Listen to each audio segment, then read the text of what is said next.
আমার দয়াল মুর্শিদের কাছে একজন এসে বললেন, হুজুর, বাতিলের সংখ্যা দিন পি দিন বাড়তেছে, হকের সংখ্যা কমতেছে, কারণ কি? মহান মুর্শিদ বলতেছেন, আরে কমবক্ত, কিয়ামত তো হবে না, কিয়ামত তো হইতে হবে।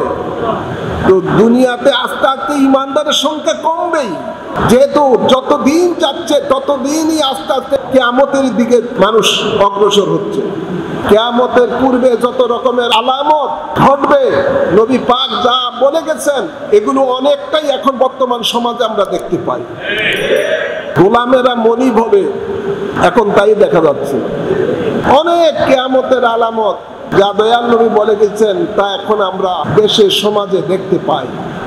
ইদানিং কালে আমাদের সমাজে অর্থের লোভে নতুন নতুন দলের পিছনে দৌড়াচ্ছে। আল্লাহ কোরআনে পাকের ইরশাদ করেন, ইয়াওমা নাদু কুল্লা উনাসিন বিইমামিহিম। আল্লাহ বলেন, আমি তোমাদেরকে হাসরের ময়দানে তোমার নেতা সহকারে ডাকবো।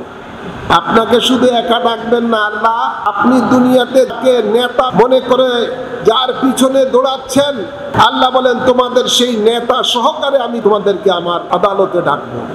ওই দিন কিয়ামতের দিবসে জিজ্ঞাসা করা হবে, তুমি যার পিছনে দৌড়াইছো, যাকে নেতা মেনে যার পিছনে তুমি দুনিয়ার সময়কে ব্যয় করেছো, দুনিয়ার যে সময়টা আমি শুধু তোমাদেরকে দিয়েছি আমার ইবাদতের জন্য।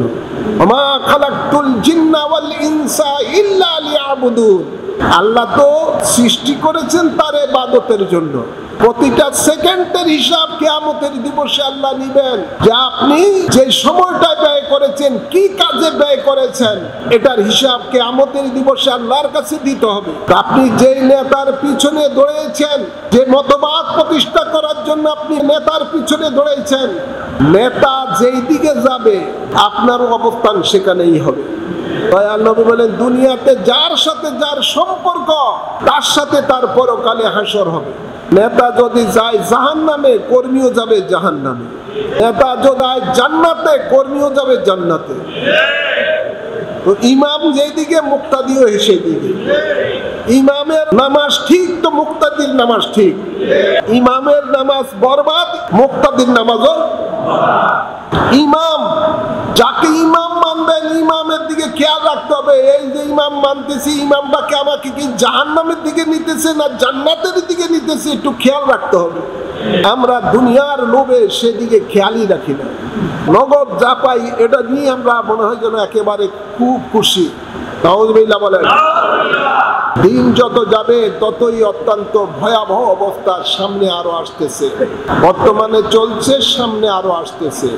ঈমান এবং আমল ঠিক রাখার বড় কঠিন হয়ে যাবে, যেই ব্যাপারে আল্লাহর হাবিব 1450 বছর পূর্বে বলেছিলেন, আমার উম্মতের এমন সময় আসবে, জ্বলন্ত কয়লা হাতে তালুর মধ্যে রাখলে যেমন কষ্টকর হবে, ঈমান রাখা এমন কষ্টকর হয়ে যাবে। সেই অবস্থাটা এখন চলে এসেছে। মানুষ ক্ষমতার জন্য, অর্থের জন্য, দুনিয়ার ভোগ বিলাসের জন্য মানুষ ঈমান ভুলে গেছে, আখিরাত ভুলে গেছে, নেক আমল ভুলে গেছে। আল্লাহ হেদায়েত দান করুন, আমিন বলেন। আল্লাহ হেদায়েত দান করুন। তাই আপনাদেরকে সকলকে বলবো, যেখানে সেখানে অর্থের লোভে পড়ে সমাবেশে যোগদান করবেন না। এখন তো খুব টাকা ছিটিয়ে জায়গায় জায়গায় সমাবেশ হচ্ছে, বিভিন্ন জিনিস হচ্ছে। খেয়াল রাখতে হবে, এই সমাবেশে যে আমি যাচ্ছি, হেঁটে যাচ্ছি, এটারও একদিন আল্লাহর দরবারে হিসাব দিতে হবে। আমরা কার সমাবেশে যাচ্ছি? এরা কি আমার নবীর প্রেমিক না আল্লাহ প্রেমিক? আমাকে আগে দেখতে হবে। এরা কি আমাকে জান্নাতের দিকে নিবেন না জাহান্নামের দিকে নিয়ে যাবেন? সেদিকে খেয়াল আমাদেরকে রাখতে হবে। যাকে ইমাম মেনে, যাকে নেতা মেনে, যার কথা শোনার জন্য যাচ্ছি, তার ঈমান আছে কিনা সেদিকে লক্ষ্য রাখতে হবে। তার সাথে নবীর সম্পর্ক আছে কিনা, আহলে বায়তে রাসূলের সাথে সম্পর্ক আছে কিনা, আউলিয়া কেরামের সাথে সম্পর্ক আছে কিনা, আল্লাহর সাথে সম্পর্ক আছে কিনা আগে ভালো করে জানেন। বর্তমান সময়ে ৭২ দল জাহান্নামী ফেরকারা আটা জল খেয়ে মাঠে ময়দানে বড় বড় সমাবেশ করতেছে তাদের দিকে টানার জন্য। যাদের ঈমান দুর্বল, তারাই এখন সেই দিকের মধ্যে রওনা দিতেছে। যাদের ঈমান মজবুত তারা এই মুনাফিকের ডাকে হয়তো বা সাড়া দিবে না। আমাদেরকে সেই দিকে চোখ কান খোলা রাখতে হবে এবং মানুষকে বুঝাতে হবে মুনাফিকদের জালে যেন তারা ফেসে না যায়। ঈমান মজবুত রাখতে হবে, কোন অবস্থায় বেঈমানের সাথে হাত মিলানো যাবে না। আল্লাহর হাবিব বলেন, যেই সমাজে তোমার ঈমান রাখতে তুমি পাচ্ছ না ওই সমাজকে তুমি ছেড়ে চলে যাও। প্রয়োজন মধ্যে তুমি জঙ্গলে চলে যাও, ওই জঙ্গলে গিয়ে তোমার ঈমানকে রক্ষা করো। সেখানে যাওয়ার পরে তুমি যদি আহার জীবন বাঁচার জন্য কোনো খাদ্য না পাও জঙ্গলে যাওয়ার পরে, তারপরে তুমি ওই জায়গায় এসো না যেখানে আসলে তোমার ঈমান নষ্ট হয়ে যাবে। তুমি জঙ্গলের মধ্যে কি করবা? গাছের শিকড় কামড় দিয়ে পড়ে থাকো যতক্ষণ পর্যন্ত না তোমার মৃত্যু হয়। বলার কারণ হলো যে তুমি তোমার ঈমানকে নষ্ট করো না ওই সমাজে এসে যেখানে এসে তোমার ঈমান নষ্ট হয়ে যায়। ঈমানের ব্যাপারে এত জোরালো ভাবে বলা হয়েছে, আমরা তো ঈমানের দামই দেই না। ঈমানে আমরা কচু পাতার পানির মতো মনে করি, টলমল টলমল।